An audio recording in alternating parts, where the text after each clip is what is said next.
And here's a scene where Abel talks about when May was born. All right. We fell in love with each other and began our official courtship when she was 14 and I was 18. But we were always close friends on some level since the first time I ever held her as a newborn. She wrapped her entire tiny hand around my finger and just held it. Even when Cain and Kali took turns holding her, May still kept her hold on my finger. And even after May spit up and started crying again while Kali was holding her, May wouldn't let go of my finger. It was like she thought the world was a scary place, and she didn't want me to leave her. It was as if she was saying that she trusted me. Cain brought some fresh burp rags over to help clean up Kali and me. He chuckled to himself as he helped wipe up the spittle. "Why are you laughing, Kenny?" Kali looked at him with a bit of a glare. "My new sister doesn't like me." She's 2, by the way.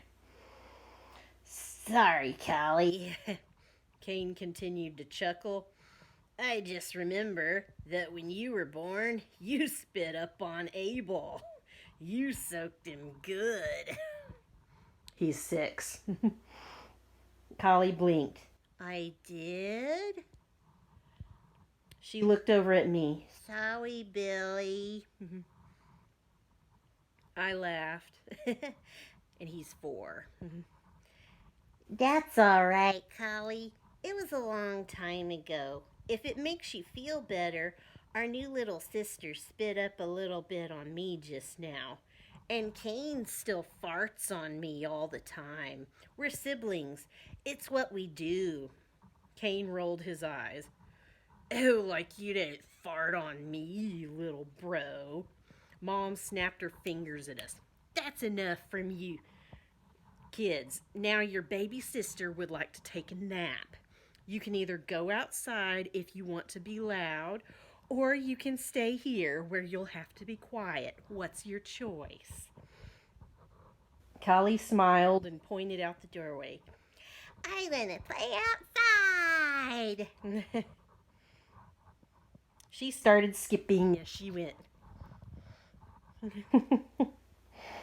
Cain motioned towards her. "I'll keep an eye on her or play with her." He started following her, but turned to look back when he reached the doorway. "Are you coming too, Abel?" I started to move in Cain's direction, but I realized May still tightly gripped my finger. I looked into the tiny face of my sleeping baby sister. She looked so happy holding my finger. If I left now, I might wake her and make her cry. Sure, babies cry all the time, but this wouldn't be just a normal baby fussing. This would be a heart-wrenching sob of abandonment. The thought of making her cry because I had broken her trust like that would just break my heart. Instead, I looked back at Cain. "I'll catch up with you later. I think I'll stay here a little while longer. Have fun."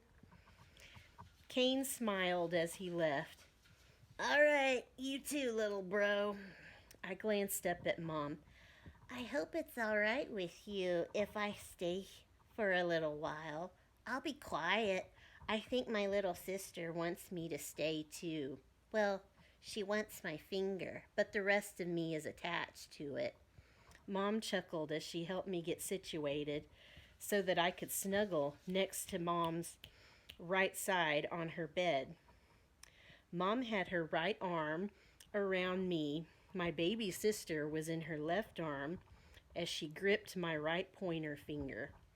"I guess Abel will be joining us for a nap." Mom smiled at me. "That actually sounds nice." I smiled at Mom. Then I smiled at my baby sister. "I'm so glad to have another sister." Welcome to our family, sweet little May. Even as May slept, I could still make out a tiny smile forming on her lips. In fact, the first time she smiled while she was awake and her eyes were wide open, I was holding her. Of course, this just made me smile for her even more. I just wanted to kiss those chubby little cheeks. The first time she laughed, I was holding her again. Maybe I was tickling under her chin since I couldn't resist. This made me laugh, which kept making her laugh. It was a cycle that we didn't want to end. When she took her first steps, she was holding onto the pointer fingers of both of my hands. As she became more proficient at toddling, she would still hold on to one of my fingers while her other hand might reach out and rest on the back of one of the sheep or one of the dogs. When she learned to talk, her first word was an attempt at my name, which she thought was pronounced Bubba. Another time she was sitting in my lap, but turned around and hugged me around my neck and said, "Was Bubba." I understood perfectly what she was saying, so I cradled her and said, "Aw, you're my sweet little sister. I love you too, May." Mwah. I then gave her a noisy kiss on her cheek. She placed her slightly open lips on my cheek, leaving a trail of her drool, which I found more endearing than disgusting, since it came from her. Blah! The sound effect of her kiss made me laugh.